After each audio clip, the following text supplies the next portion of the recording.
Cuman aku bilang insya Allah berubah kalau aku masih dikasih umur panjang. Tapi kalau aku nggak ada umur, aku nggak mau janji insya Allah gitu. Soalnya takutnya janjiku ke bawah mati, aku jadi pertanggung jawaban lebih besar lagi Iya, kan. betul. Sedangkan aku aja udah seperti ini. Betul.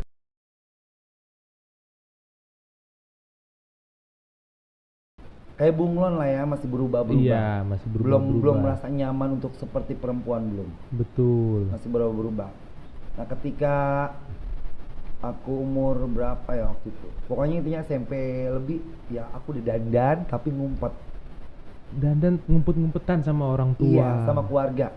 Nah, ngomong-ngomong dulu, sempet katanya kan Mbak Dewi ini ingin coba bunuh diri gitu. Mm-mm. Apa sih yang mencetuskan itu Mbak sampai pengen bunuh diri? Eh, kata-kata orang tua almarhum bapak, Oh gitu, gua nggak paling suka punya anak banci. gitu. Bunuh diri apa? Minum baygon? Beneran? Serius beneran Iya. minum baygon? Tapi diterpa sama emak, maksudnya ibu ya. iya. Dibilang nggak punya istighfar. Jadi itu ketahuan untungnya sama Iya. ibu gitu ya. Jadi karena aku udah gini ya, sebenarnya tujuan untuk seperti itu bunuh diri itu nggak ada di kepala. Cuman karena di hari itu mungkin akunya udah kesel terus gimana gitu ngeberontak diri, dibilang gue bukannya bencong, gue laki tapi kelakuan gue kayak bencong gitu. Makanya bapak ngomong bilang almarhum, gue nggak mau punya anak gue bencong. Itu aku nangis di kamar teriak. Iya memang Aku bilang, ya. emang siapa yang mau jadi bencong? Nggak ada yang mau jadi bencong. Makanya aku bilang dari kecil aku sampai SMP mau ke SMA itu aku nggak ada niatan seperti kayak perempuan, nggak ada. Oh gitu. Nggak ada sama sekali. Sampai aku kuliah itu juga nggak ada hasrat entah itu ke perempuan entah nggak gitu ke laki-laki. Sempet kuliah? Iya, aku kuliah. Oh, ya udah kita beranjak dulu nih dari SMP. Sekarang kita mau nanya zamannya SMA. Iya. Nah, SMA masih di Iya, di pesantren. masih pesantren juga. 6 tahun aku di sana. Berarti dari SD, SMP sampai SMA lanjut itu di pesantren terus. Iya. Pesantrennya yang pulang pergi atau Enggak. nginep di sana padahal? Setiap liburan sekolah baru pulang. Nah, itu. Karena jauh, aku di Jawa Barat. Oh, di Jawa Barat. Oke. Nah, itu ada nggak sih Mbak Dewi dari guru atau temen yang nasihatin Mbak Dewi sih misalnya pada saat dulu sekolah gitu atau marahin Mbak Dewi karena mungkin kelakuan Mbak Dewi lebih ke feminim gitu? Sebenarnya dulu mah nggak ada Ya? nggak ada yang mendiskriminasi kalau orang itu looknya kayak perempuan atau kayak apa gitu, nggak ada. Justru malah mereka fun-fun aja sih, biasa aja, nggak ada yang takut lah atau gimana. Baik-baik nggak ada. aja ya berarti selama sekolah ya. Pokoknya dari tahun 93 sampai ke 2002 ya, itu nggak ada yang namanya diskriminasi tentang banci lah, bencong lah, apa nggak ada Kak. Beda dengan kondisi sekarang ya. Kalau sekarang dikit-dikit begini, ih deket bencong begini, ih deket banci begini, aneh gitu. Iya aneh, memang jadi. Nggak ngerti, padahal kan itu privasi mereka masing-masing ya. Betul. Individunya, ibarat kata dia nyaman seperti apa ya biarin aja hidupnya dia gitu loh.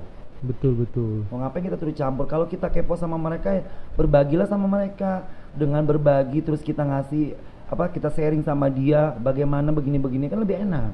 Iya. Daripada betul. cuma mengucilkan. Betul. Terus ngatain yang nggak enak didengarnya, mendingan nggak usah, diem aja gitu. Iya.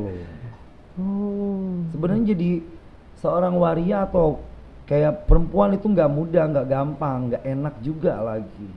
Karena apa? Dia mencari kenyamanan dirinya sendiri. Iya betul. Siapa sih yang nggak mau hidup nyaman gitu? Pasti semua orang mau hidup nyaman.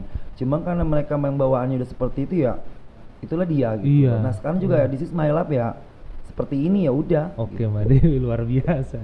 Nah ini kalau dulu mungkin teman-teman kan sekolahnya zaman ya SMA atau SMK gitu, mereka pastilah pacaran ya kayak teman-teman kayak gini. Iya. Tapi kalau dulu Mbak Dewi kan di ya pesantren ya, kayaknya kan nggak mungkin ya waktunya untuk bisa untuk pacaran gitu. Iya susah sih kalau saya lihat gitu. Oke, kalau sama aja sih kalau Oh dibilang gitu. di luar sama di pesantren, namanya orang suka sama sama ibarat kata lawan jenis ya, itu udah normal aja, biasa Normal-normal aja. aja gitu ya. Kalau aku justru kebalik, kebanyakan perempuan yang suka sama aku. Oh gitu. Di zaman dari SD sampai SMP, SMA sampai kuliah, perempuan yang ngejar-ngejar aku, jadi aku nggak ngejar-ngejar perempuan. Luar biasa. Aku nggak bohong sama sekali, beneran. Kalau bisa didengar, ada perempuan yang dulu pernah suka nih gue. Tuh, pengalamannya Mbak Dewi luar biasa. Enggak, aku nggak ngebohongin, itu fakta. Iya Realita. itu ya, berarti dulunya ganteng bos. Nggak ganteng sih, cuma biasa aja. Cuma banyak yang suka. Cuma mungkin itu kali ada sesuatu lebih gitu. Mbak Jadi Dewi akunya pinjam koreknya, sorry. Nah, kayak gitu. di Jawa Barat berarti lanjut ke pesantren. Nah, zaman kuliah Balik ini lagi ke Jakarta. balik lagi ke Jakarta. Makanya aku bilang bunglon itu dianya. Oh, nah kuliah itu di Jakarta ngambil S1 atau Enggak, aku diploma. Oh, diploma. LP3I Blok M. Oh, Itu aku semester 4, semester 3 atau semester 4 kejadiannya bom Australia. oh Itu di iya, kampus. iya. Saya juga ngalamin itu waktu itu. Luar biasa, itulah kita lagi pada belajar keluar dari gedung. Iya, karena sampai geger Iya. banget itu. Kan sampai ke Blok M itu, getarannya luar biasa. Iya. Kenceng banget. Orang mobil kok yang meledak, bukan bom lagi itu. Mobil itu yang meledak. Aku juga aneh, aku pikir ada gempa atau apa, nggak taunya ada bom Australia. Iya. Kedutaan ya waktu Iya, dia berusaha masuk ke kedutaan, cuma itu. dihalangin. Iya, dari depan jalan kan. Iya, betul. Jadi udah diledakin aja udah gitu. Oh gitu. Nah, waktu kuliah pengen jadi apa sih dulu cita-citanya Mbak Dewi? Penasaran saya gitu. Iya, yang tadi aku bilang. Dibilang lucu ya lucu, dibilang aneh ya aneh. Dari SMP aku udah punya cita-cita pengen jadi seorang guru. Entah itu mau jadi guru ngaji atau guru apa sih namanya, sekolah ya, ibarat kata. Dulu aku pengen ambil pendidikan untuk sekolah guru dulu. Sekolah guru. Hampir mau ambil, cuman karena sayanya mungkin masih meraba atau pelimpaan, jadi pilih sono pilih sini. Kuliah juga aku nggak nyambung, aku kuliah ngambil jurusan akuntansi. Nah, Tadinya aku mau di travel agent, karena di travel agent itu ternyata cuma 2 orang 3 orang di kampus, nggak bisa. Jadi aku ngambil jurusan yang memang aku suka juga di akuntansi. oh begitu. Jadi aku ngambil komputer akuntansi KA. Oh begitu. Ya ya ya.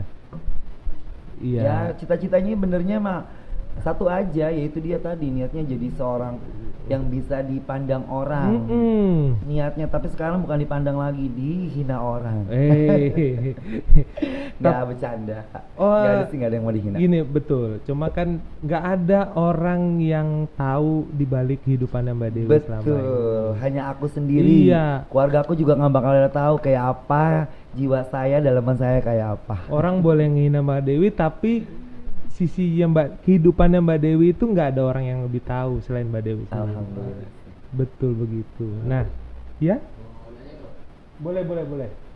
Kan katanya udah ini juga kan maksudnya jauh dari keluarga ya. Iya.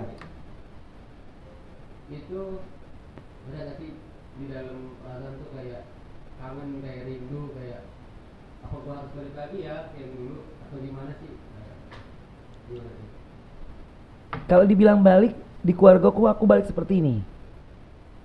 Jadi dibilang kangen ya nggak ada kangen, nggak ada rindu, karena aku seperti ini udah balik, udah biasa gitu kan. Cuman kalau dibilang kembali seperti awal aku ya, maksudnya seperti abangnya gitu ya, Iya. layaknya laki-laki gitu. Di hatiku belum bisa, aku masih ngeberontak. Maksudnya aku lebih nyaman seperti ini. Sampai ponakanku ngancam, lucu tau. Ponakan lu masih Iya. kecil loh itu. Enggak, ini udah gede yang Udah perawan. gede. Padahal kecilnya sama aku. Ya ampun. Sampai dia besar. Nah dia bilang kalau Enci nggak berubah, Dede nggak mau kawin. Di situ sebenarnya aku Kok ngancamnya kawin ya? Kalau bilang, ih kok Dede kayak gitu sih, aku bilang gitu. Tapi ya aku minta doa dari keluarga supaya aku bisa balik seperti semula. Karena kan ngebalikin hati kita sendiri nggak semudah membalikkan telapak tangan. Betul. Itu aja sih kak. Kalau dibilang rindu berat, aku rindunya sama orang tua aku kedua. Karena mereka udah nggak ada, jadi pengaduanku udah nggak ada lagi. Sedih sebenarnya mah. tisu mbak. Nggak mau nangis, nggak mau nangis. Ya nggak apa-apa di sini.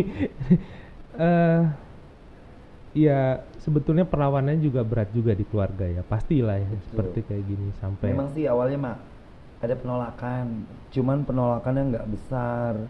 Jadi aku membuka diri pertama dengan adikku perempuan sama mama. Tapi kalau kakakku yang laki memang udah tahu aku kayak gini, jadi dia nggak marah, cuman Mm-mm. ya kalau lu bisa berubah. Kalau kakak gitu, kakak lelaki. Heeh. Tapi kalau kakak perempuan kayak seolah-olah masih ada tolak belakang gitu, maksudnya nerima tapi nggak nerima banget. Soalnya Iya. kalau kadang saudara-saudara suka ngatain, dia suka nangis. Nah itu gitu loh. pertanyaannya sih, Mm-mm. kalau misalnya gini mbak, ada misalnya saudara yang menikah atau Mm-mm. misalnya saudara punya hajatan gitu kan, Mbak Dewi harus datang ke acara itu. Iya. Itu gimana mbak? Kalau saudara jauh, ya aku seperti ini. Oh gitu. Tapi kalau memang dari keluargaku banget, Mm-mm. entah itu adikku, entah itu Mm-mm. kakakku, aku posisi buat sementara walaupun nyaman nggak nyamannya aku rasain ya, aku pakai baju cowok. Oh begitu.